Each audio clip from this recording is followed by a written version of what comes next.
Hello viewers, welcome to our channel. నేను మీ Charan Parimi. Next Hydraa target ఎవరు? ఈసారి చాలా పెద్ద తలకాయలే. చూస్తూ ఉంటే ఇది చాలా పెద్ద వివాదంగా మారబోయేటట్లుగా ఉంది. సో ఈసారి ఎవరయ్యా టార్గెట్ అంటే ఎంఐఎం అధినేతలు అక్బరుద్దీన్ ఓవైసీ. సో అసదుద్దీన్ ఓవైసీ సోదరుడు అక్బరుద్దీన్ ఓవైసీ ఈసారి టార్గెట్ అయ్యారు. ఆయన ఫాతిమా కాలేజ్ ఉంది. సో అది ఆ కాలేజీ ఆ బండ్లగూడ ఏరియాలో చాలా ఫేమస్ కాలేజీ. సో దానికంటూ ఒక మంచి ఇమేజ్ కూడా ఉంది. సో ఆ కాలేజీని టార్గెట్ చేసి ఇప్పుడు దాన్ని కూల్చబోతున్నారనేది ఇప్పుడు కనిపిస్తూ ఉంది. ఆల్రెడీ రేవంత్ రెడ్డి అయితే కూల్చేది అని చెప్పేశారు. అలాగే రంగనాథ్ గారు కూడా, హైడ్రా చీఫ్ ఎవరైతే ఉన్నారో రంగనాథ్, ఆయన కూడా కూల్చడమే, ఎవరిని ఉపేక్షించేది లేదు, ఎవరిని ఆపేది లేదు అని చెప్పేసి ఆయన ఫ్రాంక్గా చెప్పడం జరిగింది. కాబట్టి ఫాతిమా కాలేజీని కూల్చడానికి బుల్డోజర్స్ అయితే వెళ్తున్నాయి. సో దీన్ని నిజానికి మరి ఫాతిమా కాలేజ్ అక్రమ కట్టడమా ఏంటి అని గమనించి చూస్తే ఆ మ్యాప్ కూడా రిలీజ్ అయింది. మీరు ఒకసారి గమనించి చూడండి.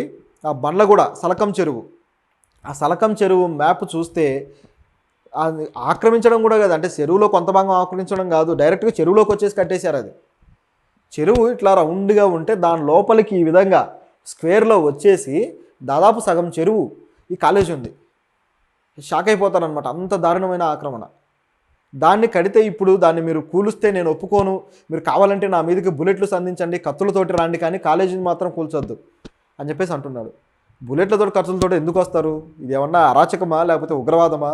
ప్రభుత్వాలు ఎందుకు వస్తాయి అట్లా? అంటే ఎలాగూ రారు కదా అని స్టేట్మెంట్లు అనమాట. సో అంటే అక్బరుద్దీన్ ఓవైసీ గారు మరి వీళ్ళు చేసింది ఎంతవరకు కరెక్ట్, ఆయన మాట్లాడదంటే ఎంతవరకు వాస్తవం ఉందనేది మనం ఇప్పుడు మాట్లాడదాం. హైదరాబాదులో సగం హైదరాబాదు ప్రభుత్వం చేతుల్లో ఉంటే సగం హైదరాబాద్ మాత్రం ఓవైసీల చేతుల్లో ఉంటుంది. ఎందుకంటే ఓల్డ్ సిటీ, అలాగే ఒక మైనారిటీ కమ్యూనిటీ పీపుల్ కావచ్చు, సో వీళ్ళ ఎమ్మెల్యేల ప్రాబల్యం కావచ్చు, కార్పొరేటర్ల ప్రాబల్యం కావచ్చు. సిటీలో కార్పొరేటర్లు అంటే ముఖ్యంగా ఆ మేయర్ పదవి కావచ్చు, ఇవన్నీ కూడా చాలా కాలంగా ఓవైసీ నుంచే నడిపిస్తూ వస్తున్నారు. ఎంఐఎం పార్టీ నుంచే ఉంటుంది. ఈ ముఖ్యంగా దీంట్లో ప్రభుత్వం నుంచి ఆఫీసర్ ఉన్నా సరే, మేయర్ చివరికి వాళ్ళకు మద్దతు ఇచ్చేది ఎవరయ్యా అంటే, ఎవరి మద్దతుతో నిలబడతారంటే మళ్ళీ ఎంఐఎం నుంచే. సో ఆ స్థాయి ఇన్ఫ్లుయెన్స్ అయితే సిటీలో ఉంటుంది.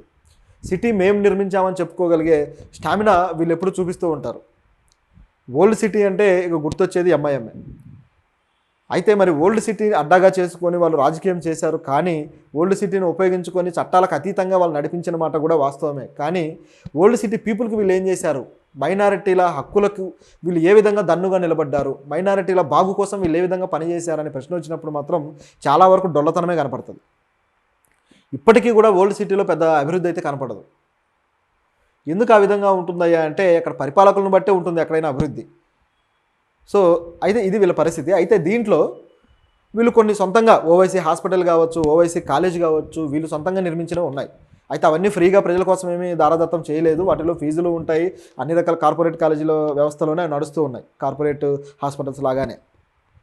మరి ఇవి ప్రజలకు ఏ విధంగా మేలు అనేది ఒక ప్రశ్న వస్తే, మరి ఏదైతే ఈ కాలేజీ ఫాతిమా కాలేజీ ఉందో, ఇది మేము విద్యార్థుల కోసం, బాగు కోసం, విద్యార్థుల చదువు కోసం నిర్మిస్తున్నాము, దీన్ని మీరు కూల్చొద్దు, కావాలంటే నా మీదకి బుల్డోజర్స్ పంపించండి అని చెప్పేసి, ఆ బుల్లెట్లు పంపించండి అని చెప్పేసి ఓవైసీ అంటున్నారు. దీనికి రేవంత్ రెడ్డి గారు బుల్లెట్లు కాదు బుల్డోజర్స్ మాత్రమే వస్తాయని చెప్పేసి ఆయన ఫ్రాంక్గా చెప్పేశారు. మరి ఎందుకు ఓవైసీని ఈయన టార్గెట్ చేశారు అని చూస్తే, నిజానికి ఇది హైడ్రా ప్రోగ్రాంలో భాగంగా అంతా డిమాలిష్ చేసుకుంటూ వెళ్తున్నారు. దీన్ని ఎవరు ఆపేది లేదు, ఎవరిని ఉపేక్షించేది లేదు అనేది క్లియర్ ఇక్కడ. కాకపోతే సిటీలో ఓవైసీలకు ఉన్న పట్టును తగ్గించడం కోసమే రేవంత్ రెడ్డి ఈ విధమైన ఫోకస్ చేశాడన్నట్టుగా కనిపిస్తుంది ఓవరాల్గా. సో ఆయన అన్ని దారులు ఇటువైపు ఓవైసీ వైపే చూపిస్తున్నాయి. వీళ్ళకున్న బలాన్ని తగ్గించడం కోసం ఇటువంటి చర్య తీసుకుంటున్నారేమో అన్నట్టుగా. సో ఇదొక పద్ధతి. అయితే ఇప్పుడు అక్బరుద్దీన్ ఓవైసీ ఏమంటున్నారంటే, తను ఒక స్పీచ్లో మాట్లాడుతూ ప్రభుత్వం మీద గట్టిగానే విమర్శలు చేస్తున్నారు. నేను ప్రభుత్వాన్ని రిక్వెస్ట్ చేస్తున్నాను అంటే, నేను రిక్వెస్ట్ చేస్తున్నానంటే నాకేదో శక్తి తగ్గిపోయింది, పోరాడే శక్తి లేదని కాదు. నేను ఎంతో పోరాటాలు చేశాను, నాకు కత్తుల గాయాలు కూడా అయి ఉన్నాయి, నేను దేనికి వెనక్కి తగ్గను, కానీ విద్యార్థుల భవిష్యత్తు అనేది ఇంపార్టెంట్. సో మీరు వెనక్కి తీసుకోండి ఇలాంటి నిర్ణయాన్ని, సో విద్యార్థుల భవిష్యత్తును మీరు కాలరాయొద్దన్నట్లుగా ఆయన మాట్లాడారనమాట. అయితే ఈయన మాటల్లో కొన్ని ప్రశ్నలు ఉన్నాయి. ఏంటంటే, నేను చెరువును ఆక్రమించలేదు అనే మాట ఆయన ఎక్కడ వాడలేదు. నేను అక్రమంగా దీన్ని కట్టలేదు అనే మాట ఎక్కడ రాలేదు. సో విద్యార్థుల భవిష్యత్తు గురించి మాట్లాడుతున్నారు, బాగానే ఉంది. మరి చెరువుల సంగతి ఏంటి? దానికి కదా ప్రజాప్రతినిధిగా ఆయన సమాధానం చెప్పాల్సింది. దానికి చెప్పకుండా విద్యార్థుల భవిష్యత్తు అని, అంటే దీని ఒక సెంటిమెంటలైజ్ డిజైన్గా చేయబోతున్నాడు అనమాట. ఎట్లా అంటే విద్యార్థుల భవిష్యత్తు, విద్యార్థులు అంటే వేల మంది అన్యాయం అయిపోతారని మాట్లాడితే విద్యార్థులు రియాక్ట్ అవుతారు, చివరికి ఇది ఒక ప్రజా ఉద్యమంగా మారుతుంది, తన ఆస్తిని కాపాడుకోవచ్చు అనే స్కెచ్ లాగా కనపడుతుంది ఇది. ఎందుకంటే వేల మంది విద్యార్థులు రోడ్డు మీదకి వచ్చేస్తారనేది ఆయన స్కెచ్. ఆయన మాటల్లో కూడా అదే కనబడుతుంది. దీనికి నేను చేసేది ఏం లేదు, విద్యార్థులే చూసుకుంటారు అని. అంటే వాళ్ళని రెచ్చగొట్టడానికి ముందే డైలాగులు వేసేస్తున్నారు. బుల్డోజర్స్ వస్తే మీరు రియాక్ట్ అవ్వండి, మీరు అడ్డంగా నిలబడండి అని. అంటే వాళ్ళ ప్రాణాలతోటి, వాళ్ళ ప్రాణాలను పణంగా పెట్టి తన ఆస్తులు కాపాడుకోవడానికి స్కెచ్ ఇది. ఇది చాలా దుర్మార్గమైన మాట. చాలా సందర్భాల్లో ఇలాగే మాట్లాడుతూ ఉంటారు వీళ్ళిద్దరు అన్నదమ్ములు. ఇప్పుడు ఈయనైతే ముఖ్యంగా అక్బరుద్దీన్ ఓవైసీ గతంలో మేము తలుచుకుంటే ఇండియా పాకిస్తాన్ అయిపోద్ది అని చెప్పి కూడా సవాల్ చేశాడు. అంత గొప్ప ఘనుడైన. సో ఇలాంటి వ్యక్తి మీద మరి యాక్షన్ ఎందుకు తీసుకోరు? ఖచ్చితంగా ఆ చెరువు మ్యాప్ చూడండి, మీకే అర్థమైపోతుంది అది అక్రమ కట్టడమా లేకపోతే సక్రమ కట్టడమా అని. అలాగే ఇప్పుడు హైడ్రా మరి వెనక్కి తగ్గుతుందా ఈయన సవాల్ను చూసి, లేకపోతే విద్యార్థుల భవిష్యత్తు చూసి అనే ప్రశ్న కూడా వస్తుంది. అయితే దీంట్లో కూడా హైడ్రాకి మరో ఆప్షన్ కూడా ఉంది. అదేంటయ్యా అంటే ఆ విద్యార్థులందరినీ కూడా ప్రైవేట్గా అంటే ఏదో ఒక బిల్డింగ్స్ అంటే అక్రమంగా కాకుండా సక్రమంగా కట్టిన బిల్డింగ్స్లో లీజుకు తీసుకొని అటువైపు తరలించే ప్రోగ్రామ్ అయితే హైడ్రా వాళ్ళకు ఒక ఆప్షన్గా ఇవ్వచ్చు.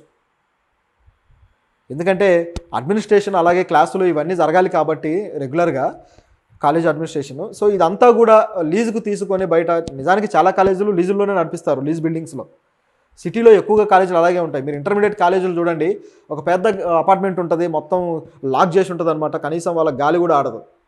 ఎందుకు అలా ఉంటుంది అంటే అది కాలేజా లేకపోతే కోళ్ళ ఫారమా అర్థం కాదు, అంత లాకుడ్లో ఉంటుంది. అవన్నీ కూడా లీజుకు తీసుకున్నవే. ఆ పద్ధతిలో ఒక మంచి బిల్డింగ్ని, సో వీళ్ళకి అన్ని విధాలుగా సదుపాయాలు ఉండే బిల్డింగ్స్ని లీజుకి తీసుకొని ఈ అక్రమ కట్టడాన్ని కూల్చివేసి, సో వాళ్ళకు వేరే సదుపాయం ఏర్పాటు చేసి, ఆ తర్వాత ఆ బాధ ఎవరు పడాలి అంటే దాని ఓనర్లే పడాలి.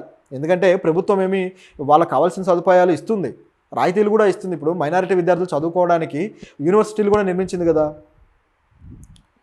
సో యూనివర్సిటీల్లో మీరు చదువుకోవడానికి ఆప్షన్ కూడా ఉంది. అలాగే కావాలంటే కొత్తగా కూడా పర్మిషన్లు ఇస్తారు, ఇవ్వకుండా ఏమి ఉండదు గవర్నమెంట్. కాకపోతే సక్రమంగా మేము అన్ని నిర్వహిస్తామన్నప్పుడు వస్తున్నాయి పర్మిషన్లు. లేదు చెరువులు ఆక్రమిస్తాము, లేకపోతే గవర్నమెంట్ బంజరు భూములు ఆక్రమించేస్తాము, లేదా గవర్నమెంట్వి పోరంబోగ్గా ఉన్నాయన్నీ ఆక్రమించి కడతాము అంటే ఏ విధంగా ఒప్పుకుంటుంది గవర్నమెంట్? ఇది కదా ఇప్పుడు కావాల్సిన ప్రశ్న.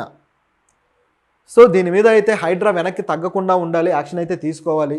ఎందుకంటే ఇటువంటివి క్లియర్గా కనిపిస్తున్నవి కూడా వదిలేస్తే ప్రభుత్వం ఇక ప్రజలకి ఒక నెగిటివ్ సూచనలు ఇచ్చినట్టే. అంటే పెద్దలను మాత్రం కాపాడుతారు, రాజకీయంగా వాళ్ళకు ఉపయోగపడే వాళ్ళని, కేవలం సామాన్యుల మీదనే పడతారు అనే సూచన అయితే వెళ్ళిపోతుంది.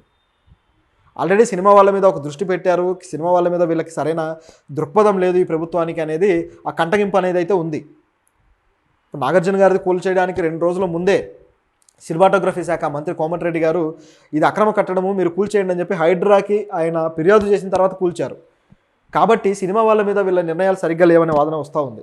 ఇప్పుడు ఇందులో చదువుకునే విద్యార్థులు, మైనారిటీస్ కావచ్చు, అందరూ కూడా రోడ్ల మీదకి రావడానికి ఓవైసీ స్కెచ్ గీస్తే పరిస్థితి ఏంటి?